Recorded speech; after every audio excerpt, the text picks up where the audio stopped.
तो hello student, तो कैसे हैं आप लोग। और उम्मीद करता हूं कि आप लोग अच्छे होंगे। तो बच्चों, आज हम लोग जो है ना, कोऑर्डिनेट ज्योमेट्री, जो यूज ऑफ कोऑर्डिनेट ज्योमेट्री आपका चैप्टर 1 है। पूरे चैप्टर का निचोड़ हम लोग आज बात करेंगे। वैसे टॉपिक पे हम आज विशेष फोकस होगा जो हम लोग को प्रॉब्लम बनाने में काफी हेल्प करेगा बच्चों। ठीक है, तो देर ना करते हुए पहले मैंने हेडिंग जो लिया है वो क्या क्या लिया है एक बार मैं दिखा देता हूँ। जैसे डिस्टेंस फार्मूला के बारे में हम लोग जानेंगे, मिड पॉइंट फार्मूला के बारे में जानेंगे, कोलिनियर कैसे दिखाते हैं इसके बारे में जानेंगे। उसके बाद बच्चों हम लोग जानेंगे कैसे चेक करेंगे कि जो गिवन 4 वर्टिसेस है वो रिप्रेजेंट करेगा रेक्टेंगल को कि स्क्वायर को कि रोम्बस को। ठीक है, इसी तरह से फिर हम लोग जानेंगे कि concept of distance formula in circle. Circle में हम डिस्टेंस फार्मूला का कॉन्सेप्ट कैसे यूज करेंगे। ठीक है, और कुछ प्रॉब्लम है जो सर्कल से ही रिलेटेड है। और image of a point with respect to X axis and image of a point with respect to Y axis. ये पूरा आज का हम लोग का सेशन है बच्चों। अगर आप इस वीडियो को बहुत अच्छे से देखोगे ना, तो आपके प्रॉब्लम बनाने में आपको काफी सहायता मिलेगी। अगर देखो, अगर मैं आपको प्रॉब्लम को मैं सॉल्व कर दूंगा तो आपके लिए बेनिफिट नहीं होगा। तो मैं आपका वो पार्ट सही कर रहा हूँ जो कॉन्सेप्चुअल है, कॉन्सेप्ट है। अगर आप कॉन्सेप्ट को समझोगे तो आप प्रॉब्लम ऑटोमेटिक लगा लोगे। इसी वजह से मैं प्रॉब्लम डायरेक्ट नहीं आ रहा हूँ। मैं उम्मीद करता हूँ कि अगर आप इसको, इस वीडियो को या इस वीडियो के माध्यम से अगर ये पूरा देखते हैं, अगर ये चीज पूरा देखते हैं, तो हमें नहीं लगता कि आपको प्रॉब्लम बनाने में कोई तरह का दिक्कत होगी। ठीक है, इसीलिए आप इस चीज को पूरे इम्तिनान से देखिएगा, पूरे वीडियो को देखिएगा। ऐसा ना हो कि वीडियो के कुछ ही पार्ट देख रहे हो, है ना। तो आपको पूरे तरीके से मैं आश्वस्त कर सकता हूं कि आप इसमें किसी तरह का गलती होने की चांस नहीं होगा। तो देर ना करते हुए स्टार्ट करते हैं। सबसे पहले डिस्टेंस फार्मूला, इसका डेरिवेशन मैंने वीडियो इस पे बना चुका हूं, आप जाके देख सकते हो। तो मैं डायरेक्ट इस पे कैसे वर्क करेंगे, क्या फार्मूला है, इस पे बात करूंगा बच्चों। तो देर ना करते हुए हम लोग सीधे आते हैं काम पे। ठीक है, तो पहला चीज हम लोग को जो पढ़ना है बच्चों, वो क्या पढ़ना है, डिस्टेंस फार्मूला पढ़ना है। तो डिस्टेंस फार्मूला बेसिकली क्या होता है, इस पे जानो, है ना। डिस्टेंस हमेशा दो पॉइंट के बीच ही निकालना के लिए दिया जाएगा। जैसे अगर मान लेते हैं कि हमारे पास एक पॉइंट ए है, दूसरा पॉइंट बी है। अब दोनों का कोऑर्डिनेट दिया रहेगा। जैसे ए का कोऑर्डिनेट बच्चों आपका रहेगा x1, y1, और बी का कोऑर्डिनेट सपोज करो x2, y2। अब ये x2, y2 का वैल्यू जो होता है ना बच्चों, बदलता रहता है ना। तो हम लोग अगर जनरल समझ लेंगे तो बाकी प्रॉब्लम हम आसानी से कर सकते हैं। तो अगर ए से बी के बीच का दूरी निकालना हो तो इस पे जो फॉर्मूला यूज होता है उसका डेरिवेशन मैंने करा दिया है। तो ए बी का जो फॉर्मूला होता है ना, आप सीधा क्या लिखोगे, इसका फॉर्मूला जो होता है मैं लिख दे रहा हूँ। ये फॉर्मूला होता है x2 - x1 का whole square plus y2 - y1 का होल स्क्वायर, है ना। अब एक चीज मैं बता दूं कि चूंकि x2 - x1 का होल स्क्वायर, चाहे y2 - y1 का होल स्क्वायर को मैं अगर x1 - x2 का होल स्क्वायर कह दूं, या फिर मैं x2 - x1 का होल स्क्वायर कर दूं, ये दोनों चीज सेम होता है। क्योंकि देखो, जब मैं ऐसा करूं 2 - 3 का होल स्क्वायर या 3 - 2 का होल स्क्वायर, तो स्क्वायर में क्या होता है कि नेगेटिव की चीजें भी क्या हो जाती है, पॉजिटिव हो जाती है। जैसे मैं 2 में से 3 माइनस करूंगा तो -1 का होल स्क्वायर हो जाएगा, और 3 में से 2 माइनस करूंगा तो ये +1 का होल स्क्वायर। इसकी भी वैल्यू 1 होती है, इसकी भी वैल्यू 1 ही होती है। इसीलिए हम इस फॉर्मूले को अगर इसके जगह ऐसे भी यूज किया जाए कि x1 - x2 का whole square plus y1 - y2 का होल स्क्वायर, तो भी कोई प्रॉब्लम नहीं है, तो भी कोई प्रॉब्लम नहीं है। इस फॉर्मूले को ऐसे भी यूज कर सकते हो। जैसे अगर मैं कहूं ये डिफरेंस ऑफ क्या है, एक्स कोऑर्डिनेट है, और ये डिफरेंस ऑफ क्या है, वाई कोऑर्डिनेट है। मैं कह सकता हूँ डिफरेंस ऑफ एक्स कोऑर्डिनेट को ना एब्सिसा कहते हैं। क्या नाम होता है इसका, एब्सिसा। तो डिफरेंस ऑफ एब्सिसा का होल स्क्वायर कह दो, प्लस वाई कोऑर्डिनेट को ऑर्डिनेट बोलते हैं, तो इसको बोलेंगे डिफरेंस ऑफ ऑर्डिनेट। का होल स्क्वायर। तो आप ऐसे लिख दो। तो ये फॉर्मूला आपको तीन अलग अलग तरीके से दिख सकता है, या तो ऐसे दिखे, या तो ऐसे दिखे, या तो ये ऐसे दिखे। तीनों सेम है बच्चों, एग्जाम में जरूरी नहीं कि यही रहेगा, सो तीनों में से कोई भी रहेगा, आपको घबराने की जरूरत नहीं है ना। तो आई थिंक ये डिस्टेंस फॉर्मूला आपको समझ में आया होगा। इसमें एक तो नोट करना, अगर मान लो कोई चीज का डिस्टेंस हमको ओरिजिन से निकालना हो तो क्या करेंगे। ओरिजिन से डिस्टेंस निकालने की तरीका क्या है, बहुत आसान होता है। जैसे मुझे कोई पॉइंट एक ओरिजिन में है, तो ओरिजिन का कोऑर्डिनेट आपको पता होना चाहिए कि 0,0 होता है, और एक पॉइंट मैंने ए ले लिया जिसका नाम दे दिया x,y।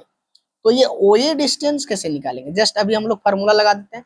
तो ये हो जाएगा हमारा x1, y1, ये हो जाएगा x2, y2।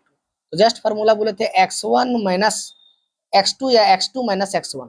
तो x2 माइनस x1 का whole square plus y2 minus y1 का होल स्क्वायर, और इसको क्या कर दो, अंडर रूट कर दो। तो x2 के जगह पे x है और x1 के जगह पे 0 है, तो x माइनस 0 का होल स्क्वायर हो जाएगा और y माइनस 0 का होल स्क्वायर। इसका मतलब कि ये जो वैल्यू आएगा एक्स स्क्वायर प्लस क्या आ जाएगा, वाई स्क्वायर आएगा। मैंने ओरिजिन से निकालना है तो सीधा सीधी क्या कर देना है कि अगर ये पॉइंट दिया है तो इसका स्क्वायर प्लस क्या कर दोगे, सेकंड वाले का स्क्वायर, है ना। अब इससे मैं क्या करता हूँ कि दो प्रॉब्लम लेता हूँ तो आपको समझ में आ जाएगा। जैसे मैं पहला क्वेश्चन ले रहा हूँ, बोल रहा है कि find the distance, find the distance between, दो प्रॉब्लम इधर से ले रहा हूँ, है ना। जैसे बोलेगा कि ए 3,4 एंड बी 9,6, ये पहला क्वेश्चन हो गया। दूसरा क्वेश्चन बच्चों -5,-1 और 2,-3, ये मैंने ले लिया और इसको मैंने P कह दिया और इसको मैंने Q कह दिया, ठीक है। अब इसका क्या करना है, A से B का डिस्टेंस निकालना है बच्चों और P से Q का डिस्टेंस निकालना है। देखो बहुत आसान होता है, आप मेरे बात को समझो, देखना आपको कलम भी नहीं चलाना पड़ेगा और आंसर आप दोगे, ठीक है। जैसे पहला क्वेश्चन में क्या कर रहा है, ए का कोऑर्डिनेट 3,4 बता रहा है, बी का कोऑर्डिनेट 9,6 बता रहा है। तो ए से बी का डिस्टेंस निकालना है हम लोग को, ए से बी का डिस्टेंस निकालना है। तो ए से बी का डिस्टेंस निकालने के लिए जस्ट मैंने बताया कि रूट अंडर, इसको मैंने x1, इसको y1 मान लिया, इसको मैंने x2 और इसको y2 मान लिया। क्या फार्मूला होता है, x2 माइनस x1।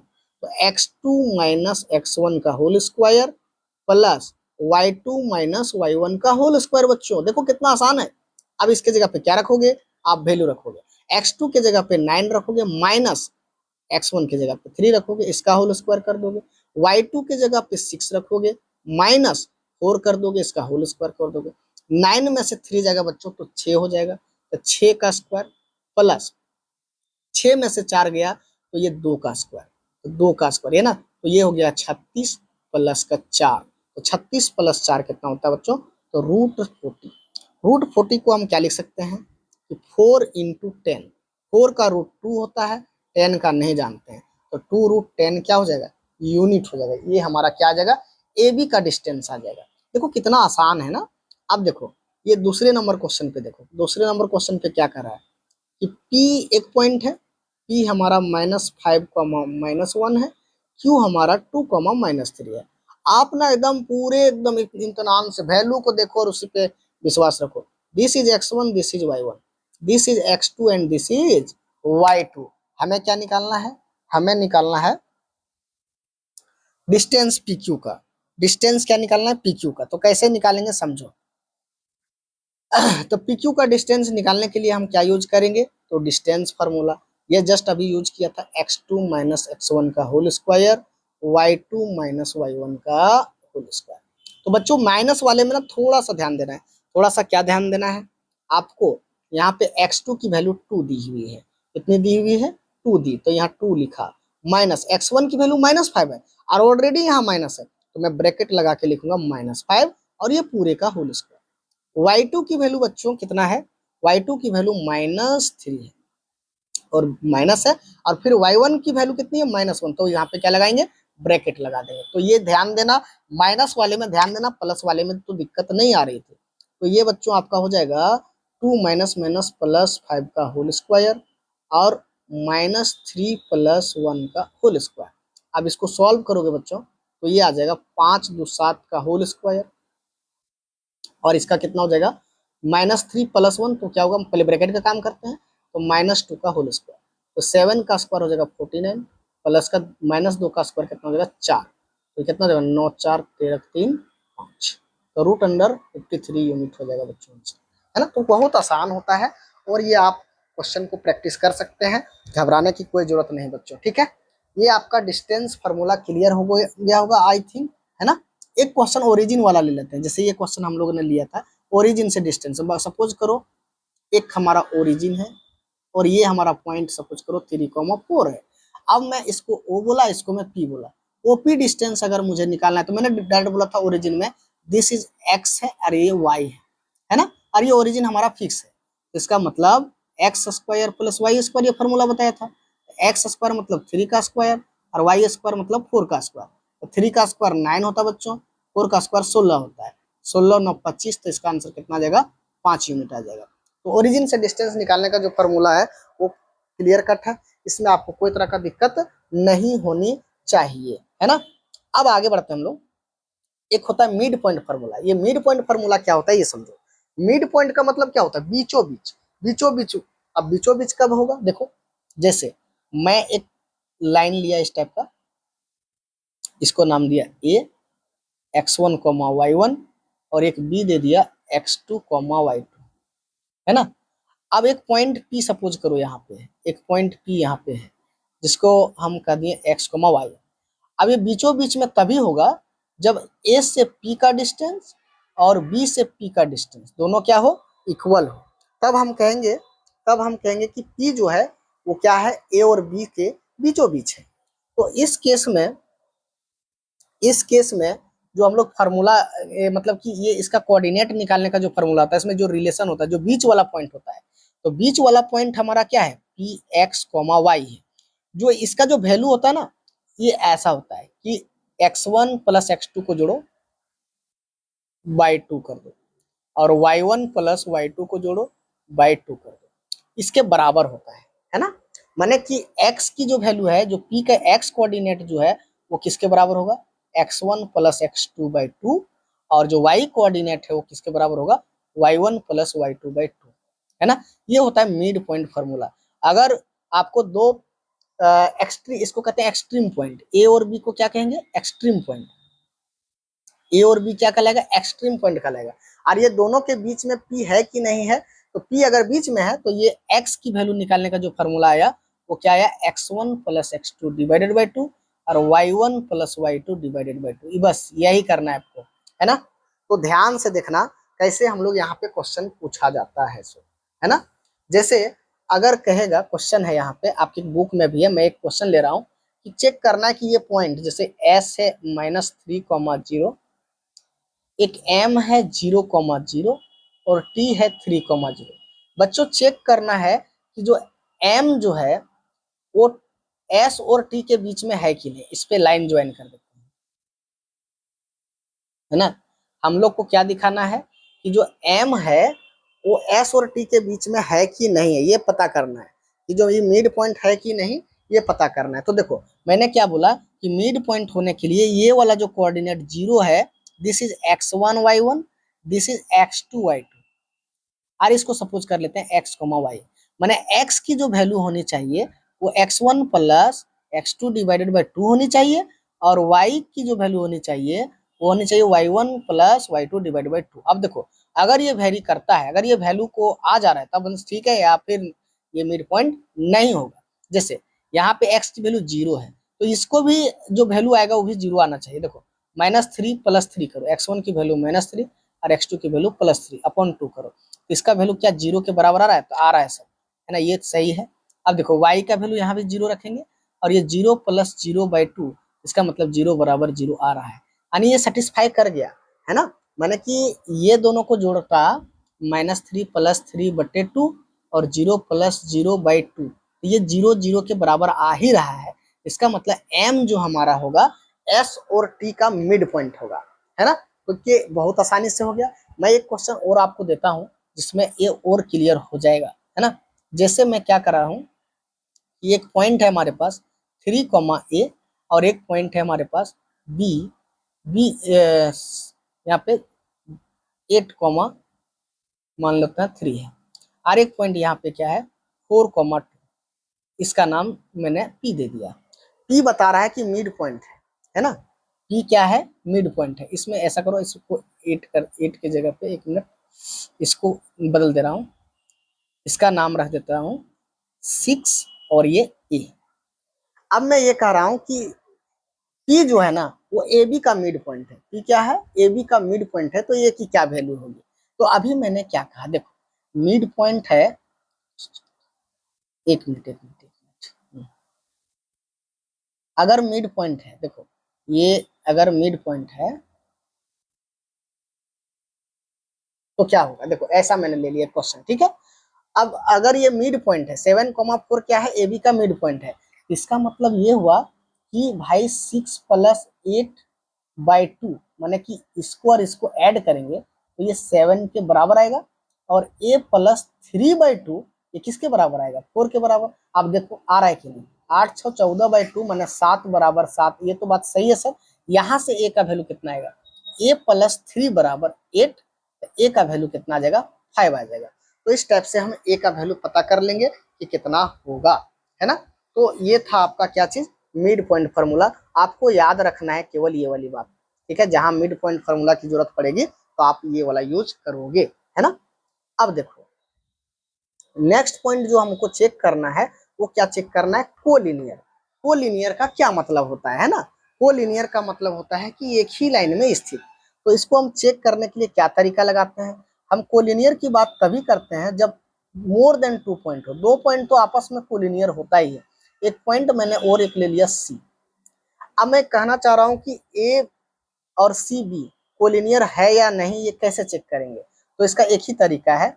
अब इसका कोऑर्डिनेट मान लो x1, y1 है, इसका कोऑर्डिनेट मान लो x2, y2 है, इसका कोऑर्डिनेट मान लो x3, y3 है। तीनों पॉइंट एक ही लाइन में लाइज करता है या नहीं। कोलिनियर का मतलब होता है कि तीनों पॉइंट सेम लाइन में लाइज करना चाहिए। अब लाइज करेगा या नहीं करेगा, इसको जानने के लिए कैसे काम करते हैं समझना। सबसे पहले हम ए से सी का डिस्टेंस निकालेंगे और बी से सी का डिस्टेंस निकालेंगे, दोनों को ऐड करेंगे। अगर ए बी के डिस्टेंस के बराबर आ गया तब हम कहेंगे कि कोलिनियर है, अदरवाइज कोलिनियर नहीं है। मैंने ए से बी निकाला, बी से सी निकाला, और दोनों को ऐड करने पर किसके बराबर आना चाहिए, ए बी के बराबर आना चाहिए। अगर ऐसा होता है तब हम कहेंगे ए बी सी क्या होगा, कोलिनियर होगा, अदरवाइज कोलिनियर नहीं होगा। बच्चों देखो क्वेश्चन एक खुद हम लोग ले रहे हैं, बोल रहा है कि दिखाओ so that A1,2, B2,4 and C3,6 are collinear, या फिर इसी बात को ऐसे कहता है और lies in same straight line, same straight line. अगर इस टाइप का क्वेश्चन आपको दिया बच्चों तो कैसे दिखाओ, कैसे दिखाना है ना।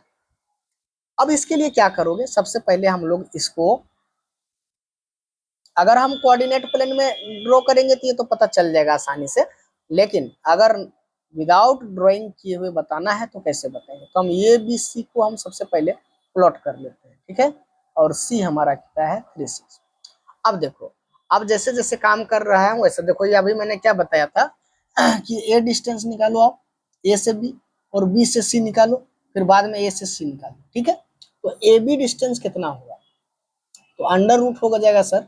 देखो ये 1,2 है और 2,4 है, तो 2 - 1 का होल स्क्वायर, अभी जस्ट मैंने पढ़ाया है ना, और 4 - 2 का होल स्क्वायर। अब देखोगे ये कितना आ रहा है, ये हो जाएगा 3 का स्क्वायर, सॉरी 1 का स्क्वायर, और ये कितना हो जाएगा 2 का स्क्वायर, है ना। तो ये अंडर रूट 5 आ जाएगा। ए बी के बाद बी सी निकालते हैं, तो बी सी का वैल्यू देखोगे क्या आ रहा है, 3 - 2 का होल स्क्वायर और 6 - 4 का होल स्क्वायर। बच्चों देखो तो ये आ रहा है हम लोग का 1 का स्क्वायर 1 + 2 का स्क्वायर 4 माने √5। अगेन हम ए सी निकालता हूँ, तो ए सी से कितना आएगा, देखो 3 में से 1 जाएगा उसका होल स्क्वायर, और 6 में से 2 जाएगा उसका होल स्क्वायर, 6 में से 2 जाएगा उसका होल स्क्वायर। तो ये कितना आ रहा है, तो आप देख सकते हो कि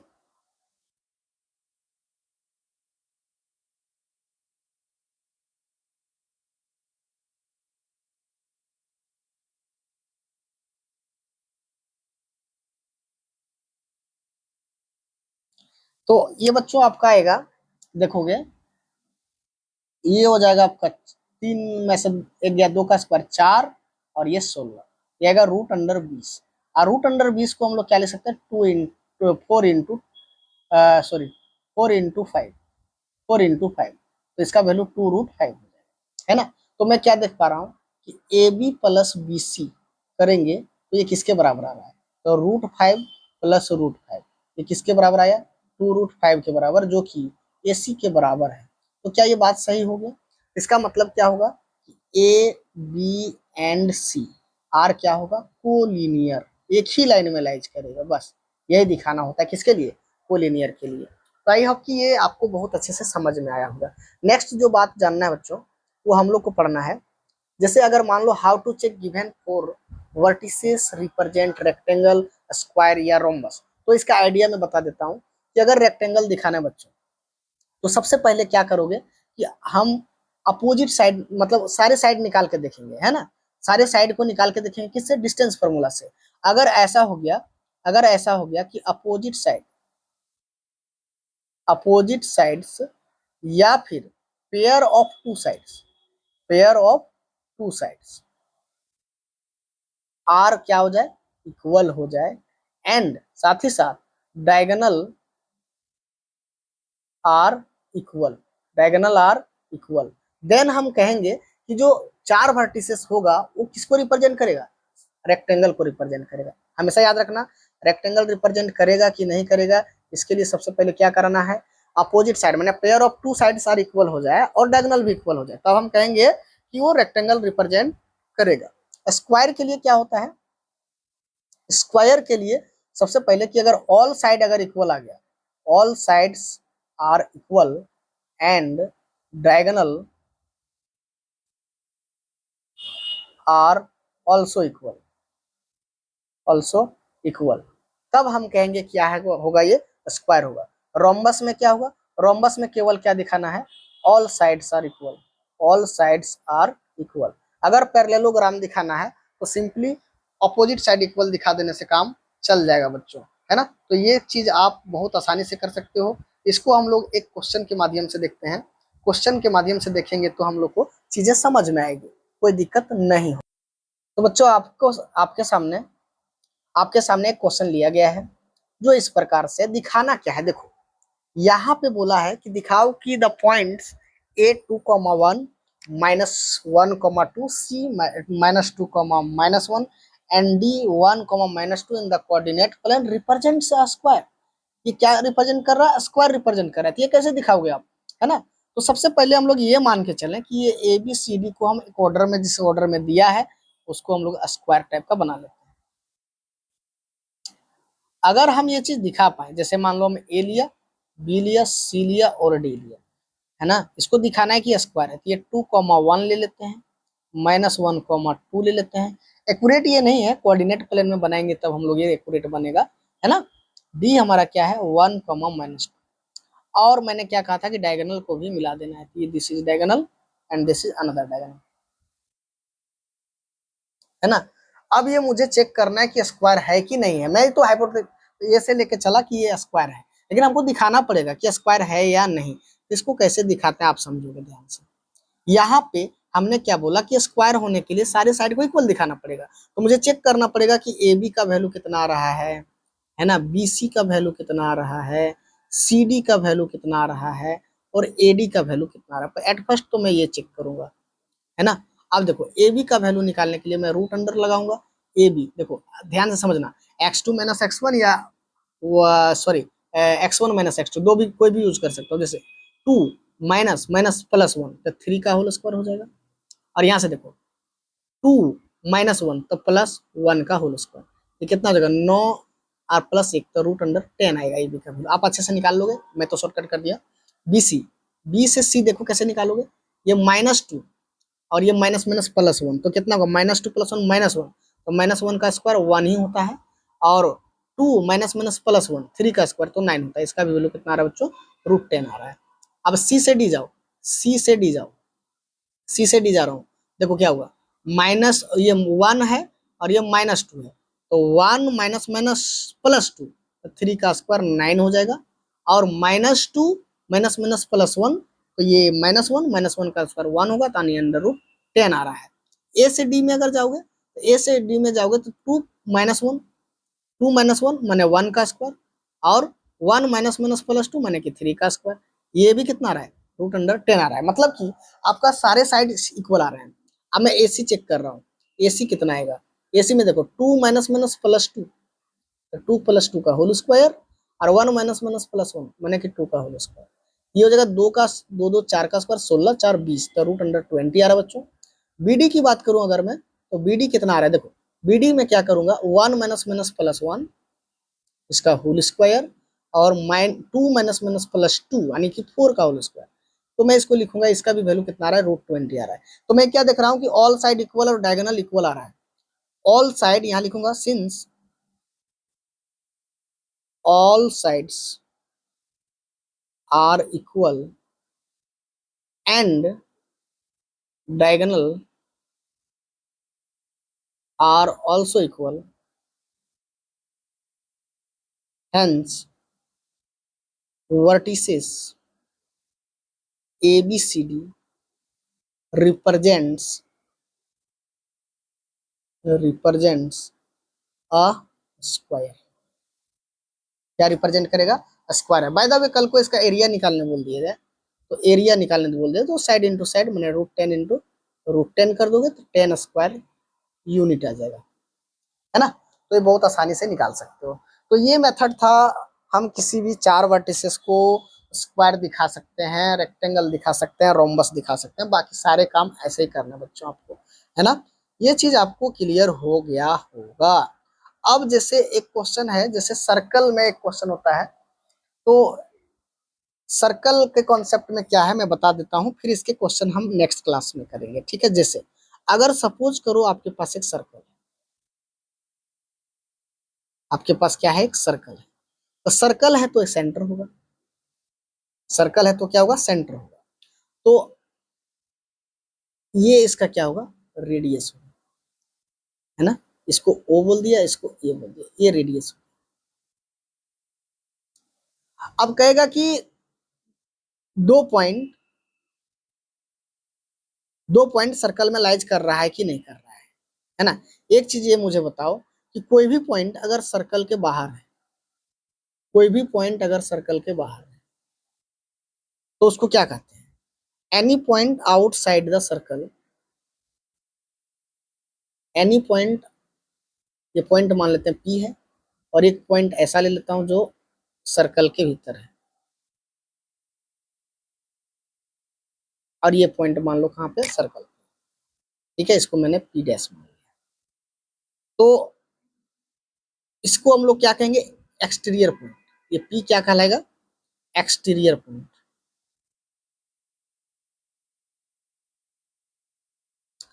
पी डैश क्या कहलाएगा, इंटीरियर, और ये पॉइंट क्या कहलाएगा, ऑन सर्कल, ये पॉइंट कहाँ है, ऑन सर्कल। तो याद रखना कि एक्सटीरियर मतलब सर्कल के बाहर तभी होगा, आउट या एक्सटीरियर पॉइंट को आउटसाइड ऑफ सर्कल कर सकते हैं, outside of circle. On circle इसको हम लोग कह सकते हैं इनसाइड ऑफ सर्कल, ठीक है, हमेशा ये चीज ध्यान देना। आउटसाइड ऑफ अ सर्कल कोई पॉइंट तभी होगा जब उस पॉइंट का ओरिजिन से डिस्टेंस, सपोज करो ये रेडियस आर है, ओरिजिन से डिस्टेंस जब निकालेंगे, ओपी डिस्टेंस निकालेंगे, वो ग्रेटर देन आर होना चाहिए। अगर ओपी इक्वल टू आर आया तो ऑन सर्कल, और ओपी लेस देन आया तो इनसाइड द सर्कल। इसका मतलब हुआ, ये सपोज करो पी है हमारा, ये भी हो सकता है ओपी, ओपी डैश, और ये ओपी डबल डैश दे देता हूँ इसको, इसको डबल डैश, इसको सिंगल डैश, ठीक है, इसका नाम हम लोग सिंगल डैश देते हैं। तो ओपी इस पे सिंगल डैश दे दो, सिंगल डैश डबल डैश। इसका मतलब कि उस पॉइंट से डिस्टेंस अगर निकालोगे, रेडियस से ज्यादा आएगा, तो वो पॉइंट हमारा कहाँ होगा? Outside of the circle. अगर जितना रेडियस उतना ही पॉइंट का डिस्टेंस है ऑन द सर्कल, और अगर वो रेडियस से कम आ रहा है inside the circle, inside the circle. ठीक है। एक कॉन्सेप्ट और इसमें होता है कि अगर सपोज करो ये सर्कल है,